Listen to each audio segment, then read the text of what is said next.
আমার এখন ভবিষ্যতে একজন দক্ষ ওয়েটার। 7 স্টার হোটেলে আপনাদের সবাইকে স্বাগত। এটা শুধু বড়লোকদের জন্য বানানো, দয়া করে এখানে কোনো গরিব আসবেন না। ধন্যবাদ। ডিয়ার স্যার অ্যান্ড ম্যাম, আপনাদের যদি কোনো খাবারের দাম জিজ্ঞেস করতে হয়, যে কোনো খাবারের দাম, সোজা আমারে ডাক দিবেন না, কারণ আমি ওয়েটার, আপনাদের চাকর না।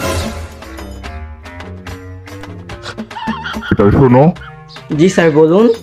তুমি একটু ভাত আনো তো। ভাত? ওকে খেত, এখানে কোনো ভাত চাত পাওয়া যায় না, যা যে কোনো ফুটপাথ থেকে ভাত খা। ভাত নাকি? এখানে কোনো ভাত পাওয়া যায় না, এটা 7 স্টার হোটেল। এখানে শুধু বড় লোকদের জন্য খাবার আনা হয়, তোদের মতো খেতদের জন্য ভাত আনা হয় না। কি রে, এতক্ষণ পাড়ার মতো চিল্লাচ্ছিস কেন? তোর কি কিছু লাগবে? আজকের মেনুতে কি কি আছে? কে রে, তোর সামনেই তো মেনু পড়ে আছে, দেখে নে। এতদিন দেখতে পারবো না, আমি এত কিছু বুঝি না, তুমি বলো। হ্যাঁ, তোর বাবা চাকর তো আমি। আরে আমি তো মুখে বলছি তো, ডায়মন্ড স্ক্রিনে দেবো আমি। কি হয়েছে? আমার জন্য কাপ চা নিয়ে আসো। চা?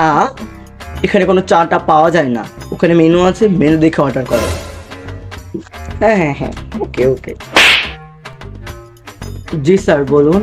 তোমাকে একটা করতে হবে, ওই যে একটা কানেতে যে একটা হ্যাঁ। চেয়ার আর টেবিল আছে না, সেখানে দুইজন লোক বসে আছে, ওদের চায়েতে বিষ মিশিয়ে দিতে হবে, পারবে? আমি অনেক ডেঞ্জারাস একটা ওয়েটার, এই কাজের লিগে আমি 50 লক্ষ টাকা দিব। ওকে, ওর টাকা পেয়ে যাবে, আমার ঠিক কাজটা আছে, হওয়া চাই। আপনার কাজ হয়ে যাবে। কি বলছেন এসব? চাই আমি কেন বিষ মেশাবো? আমি কোনো বিষ টিষ মেশাইনি। পুলিশ ভাগো।